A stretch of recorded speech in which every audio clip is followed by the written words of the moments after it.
Le football mondial fonctionne souvent sur des hiérarchies établies. Des nations que l'on respecte, d'autres que l'on observe, et certaines que l'on sous-estime. Pendant longtemps, Haïti a été classée dans cette dernière catégorie. Une équipe jugée courageuse, talentueuse par moments, mais rarement perçue comme une menace sérieuse pour les grandes nations du football. Pourtant, les lignes ont bougé. Lentement, silencieusement, profondément. Aujourd'hui, Haïti n'est plus simplement une équipe que l'on affronte. Haïti est devenue une équipe que l'on analyse. Et quand un staff technique de haut niveau commence à analyser en profondeur un adversaire, c'est qu'il y a une raison. C'est précisément ce qui se passe du côté du Maroc. Le Maroc n'est plus une nation ordinaire du football africain. Depuis la Coupe du Monde 2022, les Lions de l'Atlas sont entrés dans une autre dimension. Demi-finalistes mondiaux, respectés tactiquement, redoutés physiquement, admirés collectivement. Leur sélectionneur ne parle plus comme un outsider, mais comme un stratège mondial. Chaque adversaire est étudié, chaque détail compte, chaque match est une équation complexe. Et dans cette équation, Haïti apparaît désormais comme une inconnue dangereuse. Pas parce qu'Haïti est favorite, mais parce qu'Haïti est imprévisible. Ce qui inquiète un entraîneur de haut niveau, ce n'est pas toujours la star en face. Ce n'est pas toujours le palmarès. Ce sont souvent les équipes qui n'entrent dans aucun moule tactique classique. Haïti fait partie de ces équipes. Une sélection construite à la croisée de plusieurs cultures footballistiques. Une base caribéenne, une formation européenne pour plusieurs joueurs, une influence nord-américaine et une identité mentale forgée dans l'adversité. Pour un sélectionneur marocain habitué à affronter des blocs africains structurés ou des équipes européennes disciplinées, Haïti représente une forme de désordre organisé. Et dans le football moderne, le désordre maîtrisé est l'un des dangers les plus difficiles à contrôler. La première source d'inquiétude vient du profil des joueurs haïtiens. Contrairement aux idées reçues, Haïti ne repose plus uniquement sur l'émotion ou l'exploit individuel. La sélection s'est progressivement dotée de joueurs évoluant dans des championnats compétitifs. Des joueurs habitués à l'intensité, à la rigueur tactique, à la pression du résultat. Des défenseurs solides, des milieux capables de casser les lignes, des attaquants rapides, puissants, capables de jouer en transition. Cette montée en gamme est souvent sous-estimée par le grand public, mais pas par les entraîneurs adverses. Le staff marocain observe notamment la capacité d'Haïti à se projeter rapidement vers l'avant. Une équipe qui accepte de subir par moments, mais qui punit immédiatement la moindre erreur. Pour une sélection comme le Maroc, qui aime contrôler le ballon, imposer son rythme et jouer haut, cela représente un risque stratégique. Chaque perte de balle devient potentiellement une situation dangereuse. Chaque montée de latéral doit être parfaitement couverte, et cette nécessité de vigilance permanente use mentalement une équipe. Un autre élément qui attire l'attention du sélectionneur marocain est la dimension mentale de l'équipe haïtienne. Haïti joue sans complexe. Cette absence de pression liée au statut est paradoxalement une force immense. Quand une équipe n'a rien à perdre sur le papier, elle joue libérée, elle ose, elle tente, elle surprend. Les joueurs haïtiens abordent les grands matchs avec une forme de sérénité agressive. Ils respectent l'adversaire, mais ne le craignent pas. Pour un entraîneur expérimenté, c'est souvent plus dangereux qu'une équipe paralysée par l'enjeu. Le Maroc a appris à ses dépens que le football moderne ne pardonne plus la moindre déconcentration. Une équipe techniquement inférieure peut compenser par l'intensité, la discipline et la foi collective. Et Haïti possède ces trois éléments. Une intensité physique croissante, une discipline tactique en nette progression, et surtout une foi collective nourrie par une histoire particulière. Chaque joueur haïtien porte sur ses épaules bien plus qu'un simple match de football. Il porte un drapeau, un peuple, une fierté souvent blessée mais jamais brisée. Ce contexte émotionnel crée une dynamique spéciale. Les joueurs haïtiens se transcendent dans les grands rendez-vous. Et cela, les analystes marocains l'ont identifié. Les statistiques montrent qu'Haïti élève souvent son niveau contre des adversaires plus prestigieux. Non pas par hasard, mais par motivation intrinsèque. C'est une équipe qui grandit dans l'adversité. Et dans une Coupe du Monde, ce type de profil peut bouleverser les pronostics. Sur le plan tactique, Haïti présente également une flexibilité intéressante. Capable d'évoluer avec un bloc médian compact, mais aussi de presser haut par séquence. Cette capacité à alterner les phases de jeu complique la préparation adverse. Le Maroc aime les équipes lisibles, des équipes dont les intentions sont claires.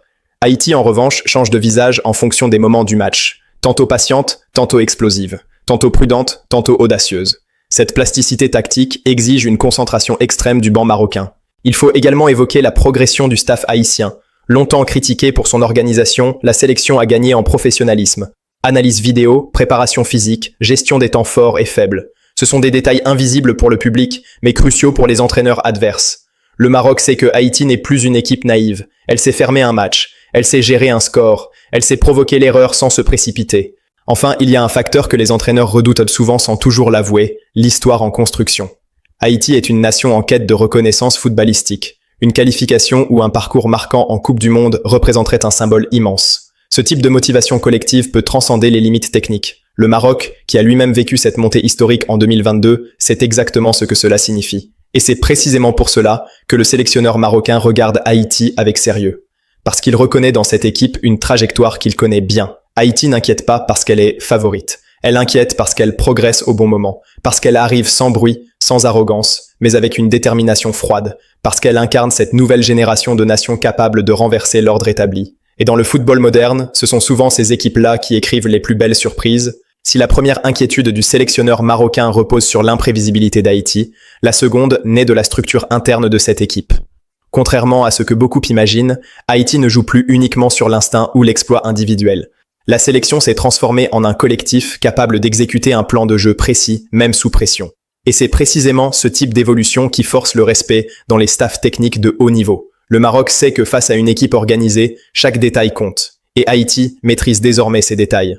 L'un des éléments les plus observés par le staff marocain est la solidité défensive haïtienne dans les moments clés. Haïti n'est pas une équipe qui défend par peur, elle défend par intelligence. Les lignes se resserrent rapidement, les distances entre les joueurs sont réduites, et le bloc équipe se déplace avec cohérence. Cela empêche les équipes techniques de trouver des espaces entre les lignes. Pour le Maroc, qui aime faire circuler le ballon rapidement et déséquilibrer l'adversaire par le jeu intérieur, cette compacité représente un obstacle sérieux. Le sélectionneur marocain sait que casser un bloc compact demande de la patience, de la précision et parfois de la prise de risque. Or, chaque prise de risque contre Haïti peut se transformer en contre-attaque fulgurante. Les joueurs haïtiens excellent dans les transitions rapides. Dès la récupération, le ballon est projeté vers l'avant, souvent en 2 ou 3 touches maximum. Cette verticalité brutale empêche l'adversaire de se replacer correctement. Et dans un match de Coupe du Monde, où la moindre erreur peut être fatale, ce style de jeu est redoutable. Une autre source d'inquiétude réside dans la polyvalence des joueurs haïtiens. Beaucoup d'entre eux sont capables d'évoluer à plusieurs postes. Cette polyvalence complique la lecture du match pour l'adversaire. Un latéral peut devenir ailier, un milieu défensif peut se projeter plus haut, un attaquant peut décrocher pour créer le surnombre. Cette fluidité dans les rôles casse les repères tactiques classiques.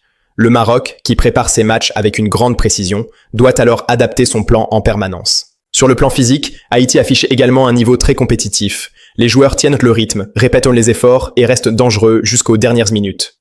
Ce point est fondamental. Beaucoup de grandes équipes dominent Haïti techniquement, mais se heurtent à sa résistance physique et mentale. Le Maroc sait que les matchs se gagnent souvent dans les 20 dernières minutes. Et affronter une équipe haïtienne encore fraîche, encore agressive, encore concentrée à ce moment du match est une équation difficile.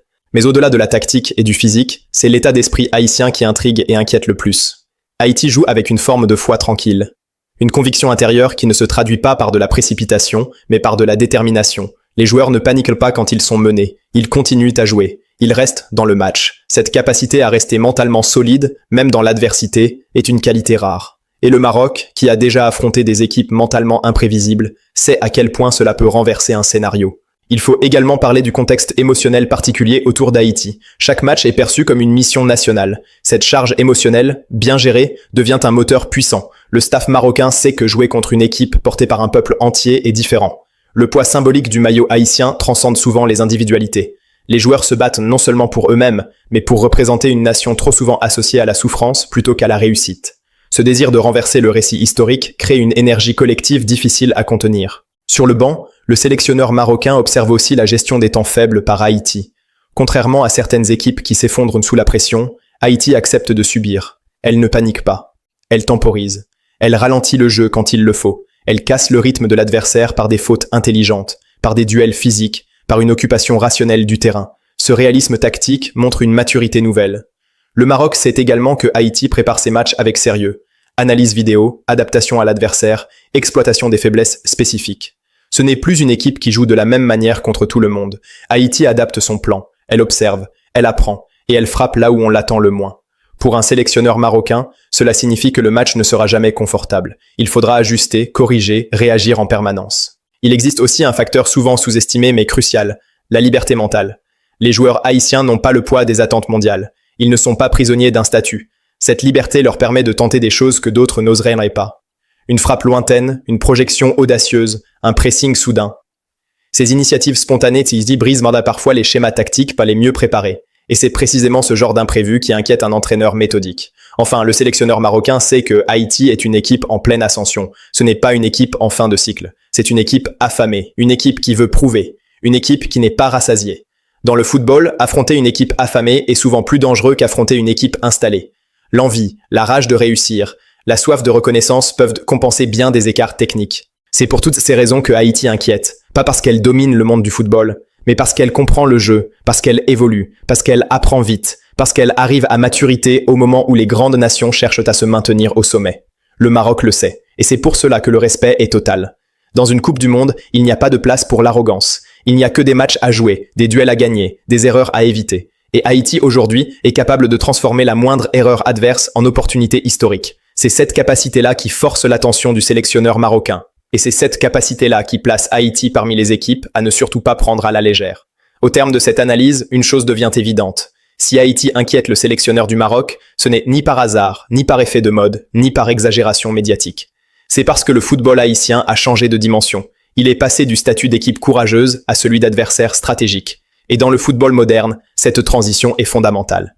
Haïti n'est plus une équipe que l'on affronte avec condescendance. Elle est devenue une équipe que l'on étudie, une équipe que l'on prépare. Une équipe pour laquelle on adapte un plan de jeu. Et quand un staff technique de haut niveau commence à adapter son plan, c'est qu'il reconnaît implicitement une menace potentielle.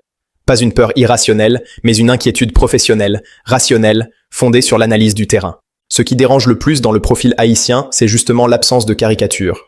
Haïti n'est pas enfermée dans un style unique. Elle peut défendre bas, mais aussi presser haut. Elle peut subir, mais aussi contrôler. Elle peut attendre, mais aussi imposer. Cette capacité à changer de visage rend toute lecture simpliste impossible. Et pour un sélectionneur comme celui du Maroc, habitué à affronter des équipes aux identités très marquées, cette flexibilité est un casse-tête. Il faut aussi comprendre que dans une Coupe du Monde, la hiérarchie théorique ne garantit rien.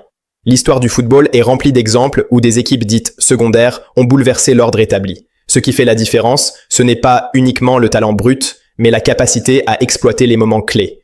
Et Haïti a montré qu'elle sait reconnaître ces moments. Elle ne multiplie pas les actions inutiles. Elle frappe quand l'opportunité se présente. Elle punit les erreurs. Elle ne demande pas la permission pour exister. L'inquiétude marocaine repose également sur une réalité psychologique. Le Maroc est attendu, observé, analysé. Il porte un statut. Haïti, elle, avance sans ce poids. Cette asymétrie mentale change la dynamique d'un match. Quand une équipe joue pour confirmer et l'autre pour surprendre, l'avantage psychologique n'est jamais aussi clair qu'on le croit. La liberté mentale d'Haïti lui permet de jouer sans calcul excessif, sans peur du jugement, sans paralysie liée à l'enjeu. Il serait toutefois naïf de croire que cette inquiétude signifie une supériorité haïtienne automatique. Le Maroc reste une nation expérimentée, structurée, dotée d'un effectif de qualité et d'une culture tactique solide.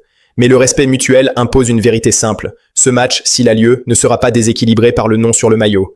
Il sera décidé par la discipline, la concentration, la gestion des détails et la capacité à rester lucide dans les moments de tension. Haïti est arrivée à un stade où elle n'a plus besoin de discours compassionnels. Elle n'a plus besoin qu'on parle de son courage ou de son contexte difficile pour justifier sa présence. Elle est là parce qu'elle l'a mérité, parce qu'elle a travaillé, parce qu'elle a progressé, parce qu'elle a appris à perdre, à corriger, à revenir plus forte. Cette maturité est précisément ce qui la rend dangereuse dans une compétition courte comme la Coupe du Monde. L'inquiétude du sélectionneur marocain est donc saine. Elle reflète une lecture honnête du football actuel. Elle reconnaît que les écarts se réduisent, que le jeu se mondialise, que les talents émergent partout, et que le football ne pardonne plus l'arrogance. Haïti incarne cette nouvelle réalité, celle d'une nation qui ne demande plus à être invitée, mais qui s'impose par la performance. Pour Haïti, cette reconnaissance implicite est une victoire symbolique, mais aussi une responsabilité. Être pris au sérieux signifie être attendu. Chaque match devient un test. Chaque prestation contribue à construire ou à fragiliser une réputation naissante. Le plus difficile commence maintenant.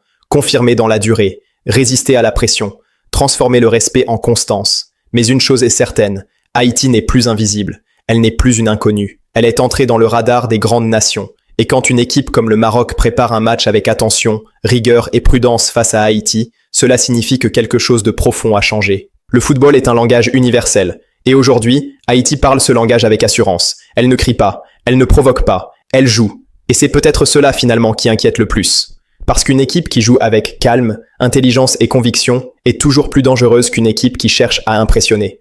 La Coupe du Monde ne se gagne pas sur le papier. Elle se joue dans les détails, dans les duels, dans les secondes de lucidité ou d'inattention, et Haïti a montré qu'elle sait être lucide quand tout vacille. C'est cette lucidité qui force le respect. C'est cette lucidité qui alimente l'inquiétude. Et c'est cette lucidité qui pourrait, le moment venu, écrire une page historique. Le reste, comme toujours en football, se décidera sur le terrain. Mais une chose est déjà acquise. Haïti n'entre plus sur un terrain comme une surprise folklorique. Elle y entre comme un adversaire crédible. Et dans le football mondial, c'est déjà une révolution silencieuse. C'est pour toutes ces raisons que Haïti inquiète. Pas parce qu'elle domine le monde du football, mais parce qu'elle comprend le jeu, parce qu'elle évolue, parce qu'elle apprend vite, parce qu'elle arrive à maturité au moment où les grandes nations cherchent à se maintenir au sommet.